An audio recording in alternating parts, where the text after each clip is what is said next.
प्रेम से बोलिए जय श्री हरि।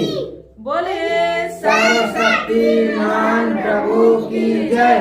परम पूजनीय दीदी गुरु जी की जय।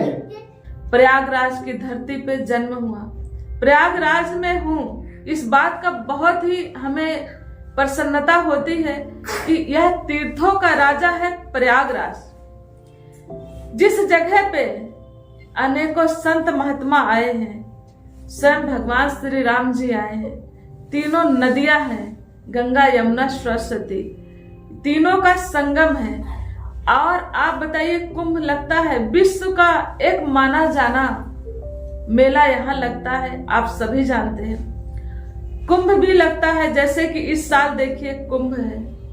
कितनी बड़ी खुशी की बात है कि कुंभ हमारे इस प्रयागराज में लगता है, जो विश्व से अनेकों संत भक्त चल के आते हैं, गंगा नदी के तट पर 2 महीना रह के इस भक्ति करते हैं।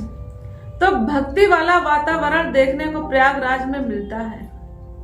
और देखिए, इतनी बड़ी महिमा है प्रयागराज की कि यहाँ पे कोई भूखा नहीं जा सकता।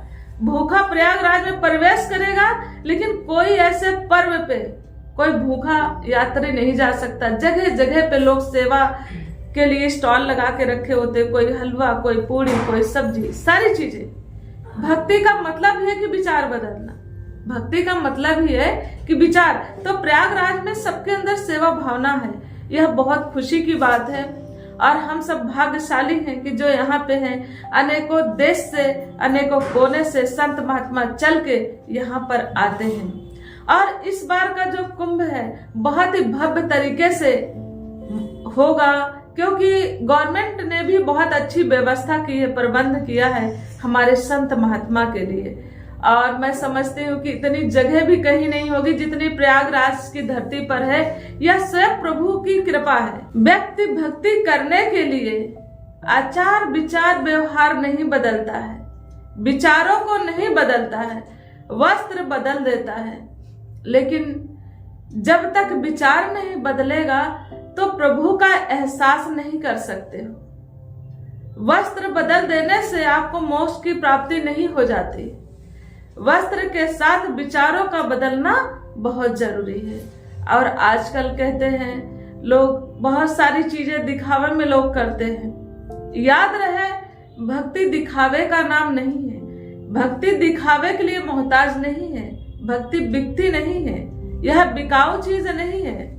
आपको एहसास करने की चीज है।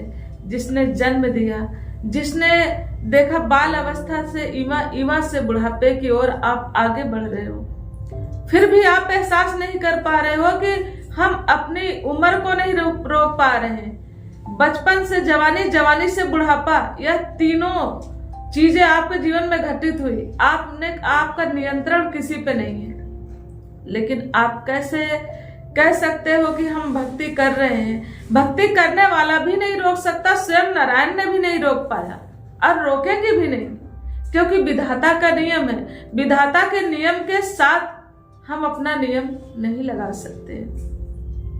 जन्म सत्य है, मृत्यु सत्य है, यह दोनों सत्य है। जीवन में याद रहे, अगर सुख चाहिए तो सुख देना शुरू कर दें। सुख का एहसास, परमानेंट सुख जब चाहिए तो वस्त्र नहीं, विचार को बदले, अपने जीवन को बदले। जीवन के कहते ना, आचार विचार जब व्यवहार बदल जाएगा तो प्रभु का एहसास भी आप करने लग जाओगे। कण कण में प्रभु का वास आपको नजर आने लगेगा।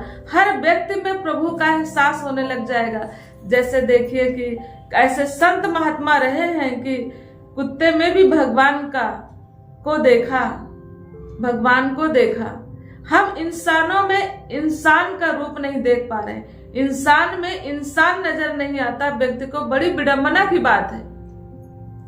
लेकिन जो संत महात्मा होते हैं, एक छोटे से कीड़े मकोड़े में भी प्रभु का वास देखते हैं और वह संभल के चलते हैं। कहीं मेरे नीचे, पैर के नीचे कहीं कुछ ऐसा दब ना जाए, किसी की हत्या ना हो जाए, जाने अनजाने में कोई ऐसी गलती ना हो जाए जिससे कि हम पाप के भागीदार बन जाए।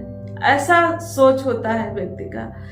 इंसान सब कुछ देख के बदलाव करता है, लेकिन क्या हम धर्म को मानते हैं? खुशी किस बात की होती है? प्रयागराज की धरती पे जन्म हुआ।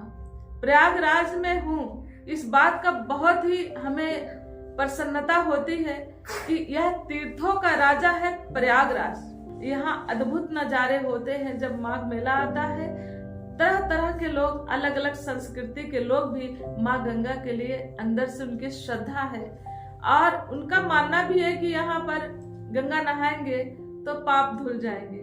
लेकिन फिर मैं यहाँ कहना चाहूंगी, पाप तभी धुलेंगे जब आपके विचार में परिवर्तन आ जाए।